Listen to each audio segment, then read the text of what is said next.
அஸ்ஸலாமு அலைக்கும் வரஹ்மத்துல்லாஹ். இன்றைக்கி மே 2.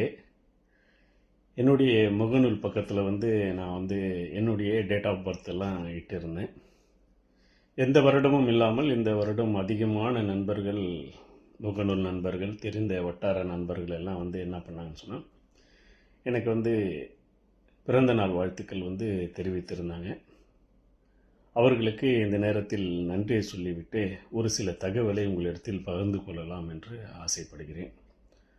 குறிப்பாக நான் பிறந்த நாளை கொண்டாடுவது இல்லை, சரிங்களா? அதனால் அதில் நிறைய ஈடுபாடும் கிடையாது. நான் இக்னோர் பண்ணிடுவேன், சரிங்களா? அதுதான் என்னுடைய கடந்த காலங்களுடைய வரலாறாக இருந்தது. இந்த நேரத்தில் நான் சொல்ல விரும்புவது என்னன்னு சொன்னால், மகிழ்ச்சி தான். என்ன மகிழ்ச்சி? பிறந்த நாள் அன்றே ஒரு வாரிசு பிறக்கும்போது அந்த பெற்றோர்களுக்கு மகிழ்ச்சி தான், உறவினர்களுக்கு எல்லாருக்கும் மகிழ்ச்சி தான், அதில் மாற்று கருத்தே கிடையாது, சரிங்களா? இப்போ நாம் சிந்திக்க வேண்டியது என்னன்னு சொன்னால், இந்த பிறந்த நாளை ஒட்டி நம்ம கொண்டாடணுமா, அதற்காக ஒரு செலிப்ரேஷன் பண்ணணும்னு சொன்னால் அது ஒரு தேவையற்றது. சிந்திக்கணுமா? இறைவனிடத்தில் இறைவன் நமக்கு இந்த ஆத்மாவை, இந்த உயிரை கொடுத்தான், இந்த உலகில் அனுப்பினான். நாம் பிறருக்கு என்ன செய்தோம், நாம் இறைவனுக்கு கட்டுப்பட்டு நடந்தோமா இல்லையா என்று நாம் சிந்திக்கணும். அந்த வாழ்க்கை சரியாக வாழ்ந்திருக்கிறோமா இது வரைக்கும்? எத்தனை வயது கூட இருக்கட்டும். சிலர் பிறந்த உடனே இறந்து எழுதுகிறார்கள், சில முதுமையாகி இறக்கிறார்கள். எப்படி இருந்தாலும் ஒரு நாள் மரணிக்க தான் போகிறோம். ஒரு நாள் பிறந்துட்டோம் அப்படின்னு சொன்னால் மரணம் நிச்சயம். அது எப்போ வேணாலும் இருக்கலாம், சரிங்களா? எந்த வயது கூட ஆகலாம். இது வரைக்கும் நாம் என்ன செய்யணும் அப்படின்னு சொன்னால், நான் என்ன நினைக்கிறேன் அப்படின்னு சொன்னால், இறைவனுக்கு நன்றி செலுத்தணும். இது வரைக்கும் இந்த ஆத்மா என்னை விட்டு வைத்திருக்கிறான் இந்த உலகத்தில், இந்த பூமியில். அவனுடைய கோடான கோடியுடைய அருள்கொடையை நமக்கு கொடுத்திருக்கிறான். அவனுடைய அருள்கொடையை நாம் அனுபவித்திருக்கிறோம். அப்படிப்பட்ட இறைவனுக்கு நன்றி செலுத்த வேண்டும். அதுக்கு அடுத்தது நம்மை ஆரோக்கியமாக வைத்திருக்கிறான், அதற்காக கூட நன்றி செலுத்தணும். இதே மாதிரி ஆரோக்கியமாக வைத்து கொண்டு இருக்க வேண்டும். அவனுக்கு அவனுடைய அடியானாக, சிறந்த அடியானாக நான் இருக்கிறேனா, அவனுக்கு அடிபடைந்தேனா, அவனுக்கு கட்டுப்பட்டனா அப்படின்னு சிந்திக்கக்கூடிய ஒரு தருணம் தான் இது. இத்தனை ஆண்டு எத்தனையோ என்னோட என் வயதுக்கு உட்பட்டவர்கள், எனக்கு முன் பிறந்தவர்கள், பின் பிறந்தவர்கள் எத்தனையோ பேர் இல்லை. அப்போ நமக்கு மட்டும் இறைவன் இந்த வாய்ப்பு கொடுத்திருக்கிறான் அப்படின்னு சொன்னால், இது கொண்டாடிச்சு பெரிய ஒரு மகிழ்ச்சி கொள்வதை விட அவனுக்கு நன்றி செலுத்துறது மிக சிறந்தது. எனக்காக பிறந்த நாளை கொண்டாடன்னு சொல்லி வாழ்த்துக்கள் சொன்ன அனைவரும் எனக்காக பிரார்த்தனை செய்யுங்கள். இறைவனிடத்தில் என்னுடைய ஆரோக்கியத்துக்காகவும் சிறந்த அடியானாகவும் நான் இருக்க பிரார்த்தனை செய்யுங்கள். அதுதான் உங்களிடத்தில் நான் விரும்புகிறேன். அடுத்தது என்னன்னு சொன்னால், நமக்கு எந்த ஒரு வயதும் புதுசாக ஒன்றும் உருவாகலை. நம்மளுடைய வயது கடந்து தான் போகிறது, புதுசாக ஒன்றும் உருவாகலை. இதில் ஒன்றும் நஷ்டம்தான். முதுமை அடைந்து இருக்கிறேன், முதுமை அடைந்து போகக்கூடிய இருக்கிறேன்.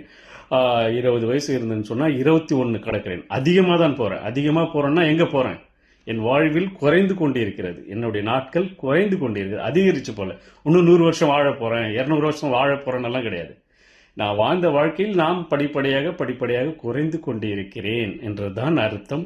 புதிய வருடம் என்று நம்மை என்ன பண்ணியிருக்கு, இந்த பூமியில் வாழ்ந்துட்டு மறுபடியும் நம்ம என்ன பண்ணுறோம், ரிட்டைனில் போயின்னு இருக்கோம். ஸோ ரிட்டைனில் எது போகிறோம்? மரணத்தை நோக்கி தான் போய்கொண்டே இருக்கிறோம். இதுதான் யதார்த்தம். முதுமை கொண்டு போய்கிட்டே இருக்கிறோம், அதுதான் யதார்த்தம். ஸோ நம்ம இங்கே புரியணும் என்னன்னு சொன்னால், இத்தனை நாள் வாழ்ந்தோம். இறைவன் நமக்கு இந்த உலகத்தில் இந்த வாழக்கூடிய அந்த ஆத்மாவை நமக்கு என்ன பண்ணான், இந்த பூமியில் அந்த ஒரு இதை கொடுத்தான். அப்போ இது வரைக்கும் நம்ம இருந்ததுக்கு அவனுக்கு நன்றி செலுத்த வேணும். அடுத்த ஆண்டு நாம் இருப்போமா இருக்க மாட்டோம்னு யாருக்கும் தெரியாது. ஸோ அதனால் வாழ்த்துக்கள் சொன்ன அனைவர்களுக்கும் என்னுடைய நன்றி. அதே போல் எனக்காகவும் என்னுடைய ஆரோக்கியத்துக்காகவும் துவா செய்யுங்கள். சிறந்த அடியானாகவும் இறைவனுக்கு கட்டுப்பட்ட அடியானாக இருக்க வேண்டும் என்று பிரார்த்தனை செய்யுங்கள். நாட்கள் கடந்து போய் இருக்கிறது.